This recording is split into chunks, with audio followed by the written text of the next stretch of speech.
I apologize for the late delay. A lot of schoolwork and a lot of things have happened. It's particularly schoolwork's fault. But welcome to Final Fantasy VIII Part 18. And we are here in... Oh, it's sorry for the lag too. We are here in the Tomb of the Unknown King, where seed students are literally running from the temple as they're telling you to use float. Also, protect, get those. Anyway, now what we need to do is enter the Tomb of the Unknown King. Now, what you're supposed to do is come here for a gunblade that happened to be lying about, so you can get the number from it and go back to Deling City. I passed up the gunblade like an idiot. Well, no, not like an idiot, because there's something else I wanted to do first, and probably get this out of the way. You see, in order to get this GF, the brothers, yeah, even though there's two GFs, technically you only got one. It's sort of like the Maga sisters. You're supposed to go right several times. Activate that statue.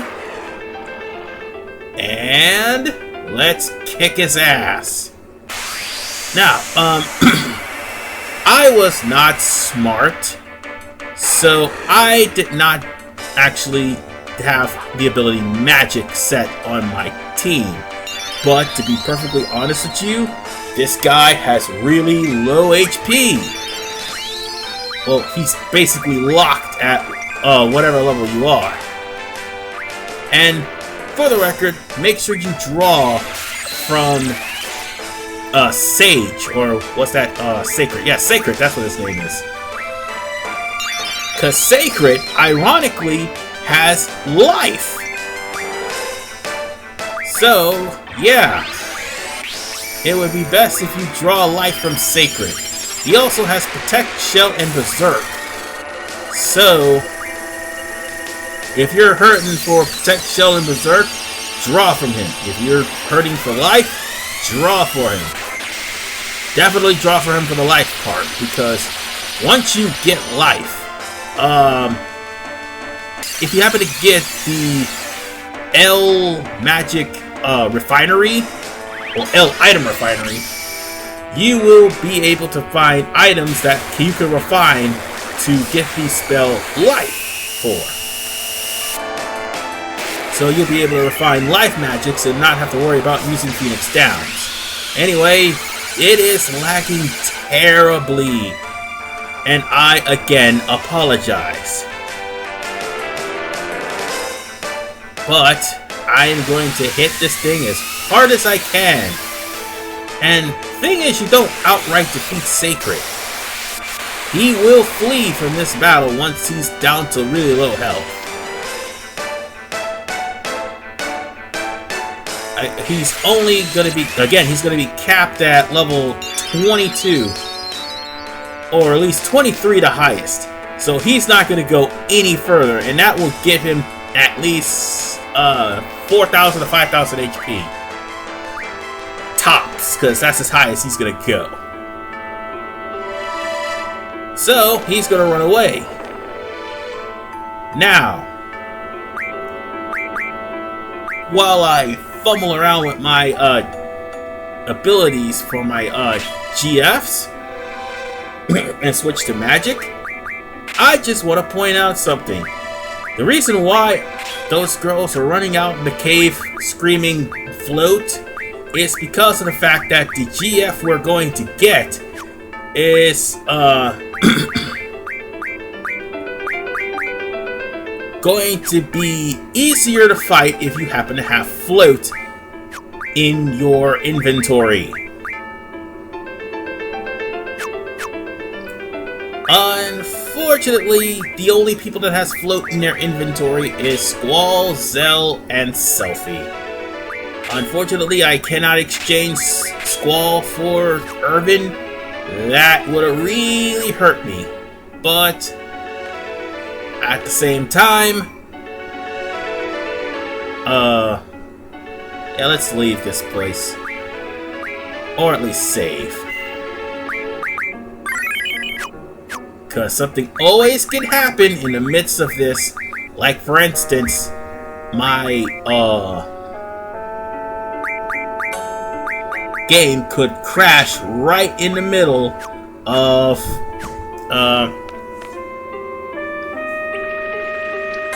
actually recording. So that's why I saved. Just in case, again, something bad happened. Now, there is one more thing I want to show you guys, because in this cave there's like 2 draw points. Keep taking a right. And okay, one more right. Excuse me. Oh shit, sorry. I thought there was a bottle of water next to me. And once you take another right and go in here, excuse me again. Ooh, Lord have mercy. Right next to that chain is a draw point for float. Give it to whoever doesn't have float. Oh, excuse me. Now then, I went there and cut that out. That cut was actually well documented and needed because I need to get the ID number off of this gun blade, which is 60. Too bad Squall can't pick it up. Now, back to where that part was.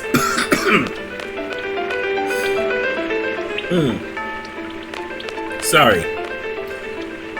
There was a chain that needed to be removed. And, that chain was going to, well, as I was saying, that chain was going to release the water. Now, the only reason why I jump cut it is because I went off screen, grinded a bit. You'll still see the monsters, no problem, but it's like 25 minutes of me grinding, and also, well, an extra 25 minutes added on from the 6 I already cut off from it, and I pretty much got cards off screen, and one other thing that it was supposed to be. Oh, right. There was something else. Well, aside from float, I went there and got some abilities off screen. So yeah, but what I was going to say was, come to the side right here and take off the chain. The chain will let loose the water. Now, as I was saying, it's about the fact that I took the map off screen. That's what I was going to say.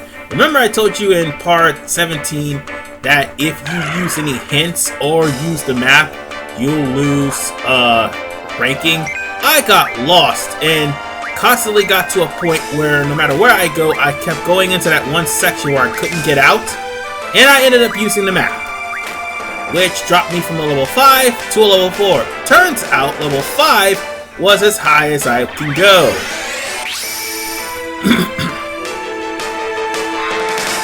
And what we have here is Bobara, which are flat type monsters.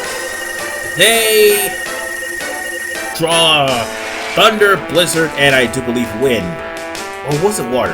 Doesn't matter. You draw magic from them, obviously.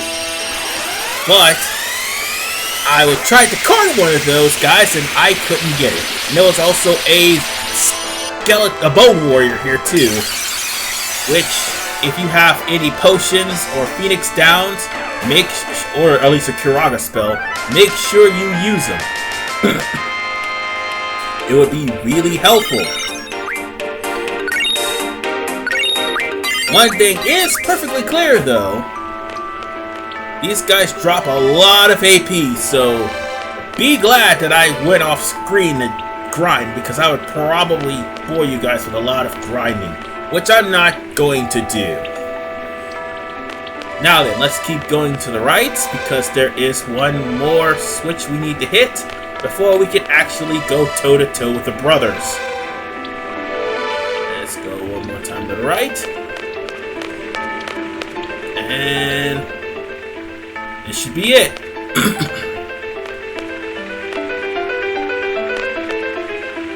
Now, there's also a one-time only Kiraga draw point from that area right there.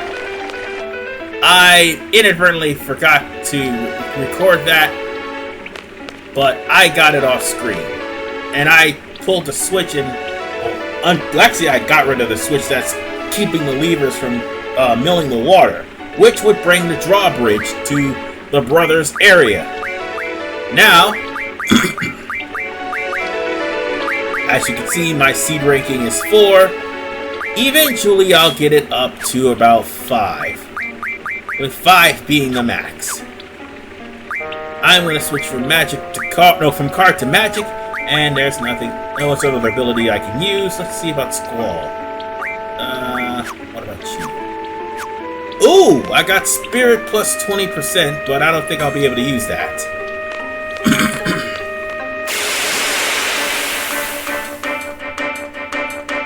Now then, we've gotten ourselves into yet another fight. Let's see who the enemy is this time. Ah, that's the warrior I was talking about! I couldn't actually capture this guy because he had like higher health than every other monster in this area.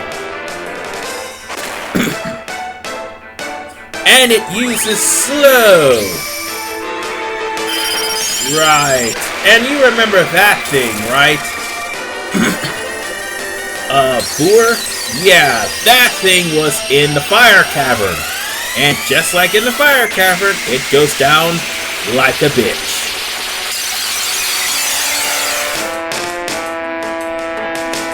And... dead. But be careful. This thing is not easy. Oh, I'll start putting it. This thing should not be taken lightly, despite the fact that we're doing some good damage to it. It's highly resistant to magic, except for pure magic and also pure items. Again, if you have Kiraga, by all means use it.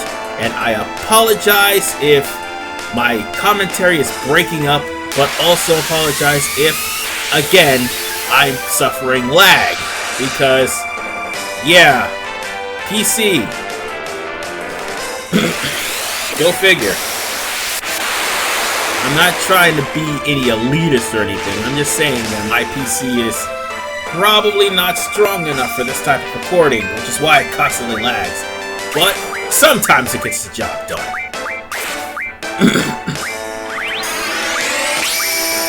Oh crap.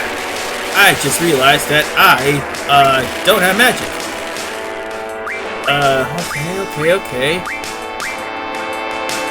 Let's get, not the spell, but Kiraga. That'll do the most damage to him. Oh, Forbidden's the name. Oh, I thought it was Bonework. Where did I come up with that name? It doesn't matter. Wait a minute. Why does that name sound so familiar? Oh, it's that stupid zombie from Final Fantasy XII. Now I know where it's derived from. Yeah, for those of you who don't know, Forbidden in Final Fantasy XII were rare monsters that showed up in Dalmasca Esterson. No, not Dalmasca Esterson, Dalmasca Westerson. And it only shows up if you happen to reach a certain point. And just like the Forbidden here... Oh wait, no, never mind. I take that back. The Forbidden's not in Dalmasca Westerson. The Forbidden was in the Great Crystal of Guravagan. Now that's why I'm pissed off. Oh.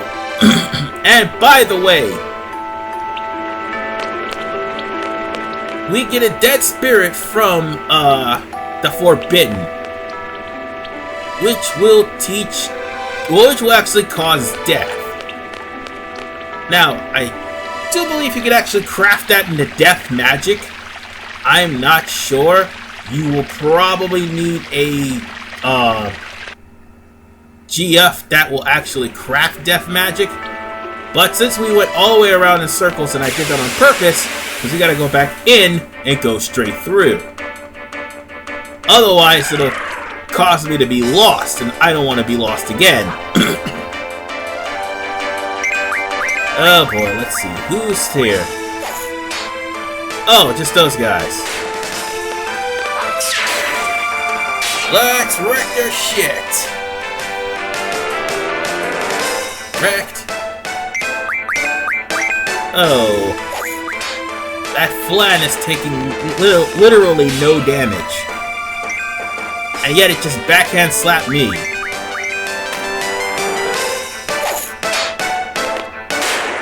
Ah, Christ.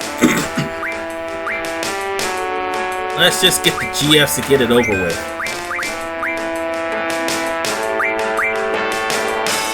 Because, to be perfectly honest with you, it is weak to, if I'm not mistaken, either fire or electricity, one of the two. Because it is somewhat of a water-based enemy. But it's going to still go down in a cinch. Why? Because my GFs are freaking overpowered at this point of the disc. Because, yeah, I do believe Shiva is at level 26, which in this one, that's way too overpowered. Oh, wait, I summoned Siren. Oh, never mind. Just as good, just as good.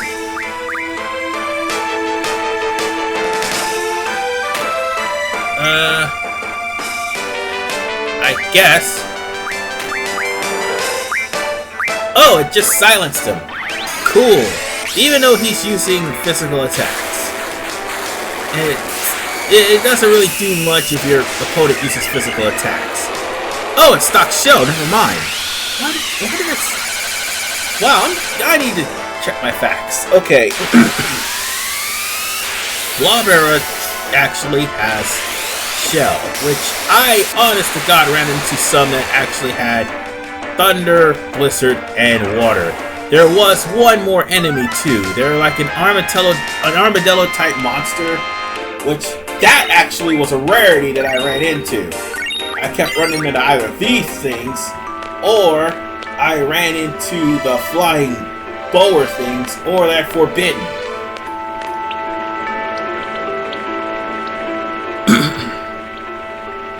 But I did catch one of them off. But if I actually, yeah, I did catch one. Only caught one off screen. But I think I may have one on screen this time. Yep. This thing. Oh, it landed a critical hit. Let's escape because I want to keep all my HP for the brothers.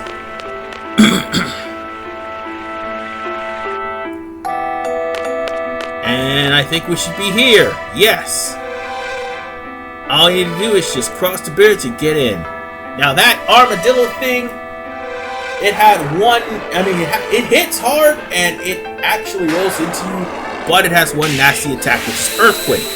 And speaking of Earth-based enemies, we finally face the brothers, Sacred and Minotaur, who is smaller than Sacred.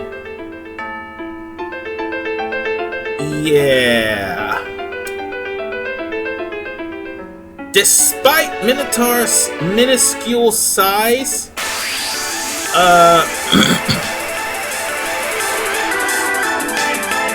Minotaur and Sacred can be annoying, which is all the more reason why, if you have float, use it.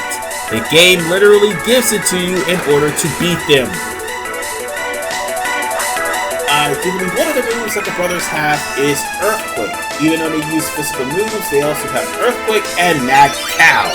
Mad Cow would be the worst move to actually be hit with by these two. Because if they're on the ground, Mad Cow, or if they're on the ground and you're on the ground actually, Mad Cow will do heavy damage to you and your party. Now,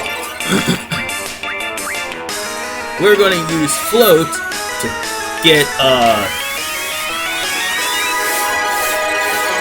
both Minotaur and Sacred off of the ground, and we need to get ourselves off the ground to keep Mad Cow from happening.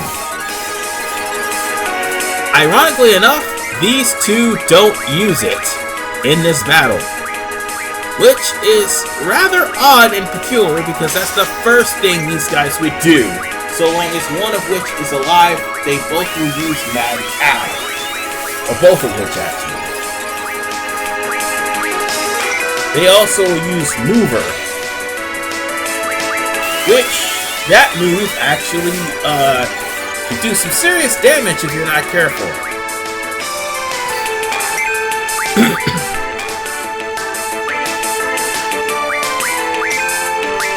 But yeah, on a rarity, these guys will actually use Earthquake. And there is a reason why I floated them. Notice that both the brothers were actually gaining health. That is because the brothers have an effect that so long as their feet touch the ground, they restore their health every turn. Well, every time it's their turn, sorry.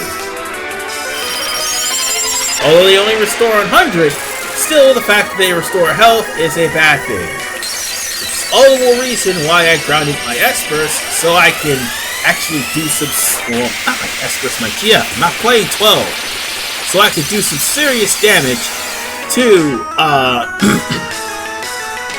the brothers, and hopefully drop them down to a reasonable HP. And by reasonable, I mean 0. Yeah, Squall is low on health. And the brothers are taking seriously way too much. Oh god, the float wore off. Oh crap. Honestly, I could do a limit break, but I'm not going to. I'm going to heal Squall, and we're going to stick this out. Because, again, I don't have Squall's weapons in order to actually get a good combo ender. But I think that should do it for Sacred, because Sacred had less HP than Minotaur. Once Minotaur's out the picture, Sacred is all yours. Oh, and not to mention, I just healed Squall. Ha! Take that.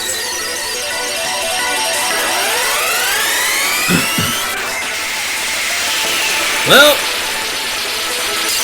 we got the big one out the way. Now it's time to deal with the little one. And this should pretty much solidify the brothers' fight to an end. As in, it's over. Well, because we defeated the Minotaur brothers, we've got Sacred's card and the Minotaur card. Not to mention G potions, G returners, and we also got 40 HP from MP for that. Nice! And Quetzalcoatl knows mid magic, which means now he can actually, now anyone who holds Quetzalcoatl can actually craft items from mid magic. So now that we've got the brothers, we can now take not only the Sacred's card, but Minotaur's card, and actually craft it. Here's the thing, Minotaur's card is the only one you want to craft if you want the Lionheart. So now, all we need to do is escape out of this dungeon. It's just one straight hallway away. Wait, what are you doing, Squall? turn around. It's just a hop, skip, and a jump through the straight tunnel, and make sure to remember the number is 60. And with that, ladies and gentlemen, we are done here with the Tomb of the Unknown King. In the next episode,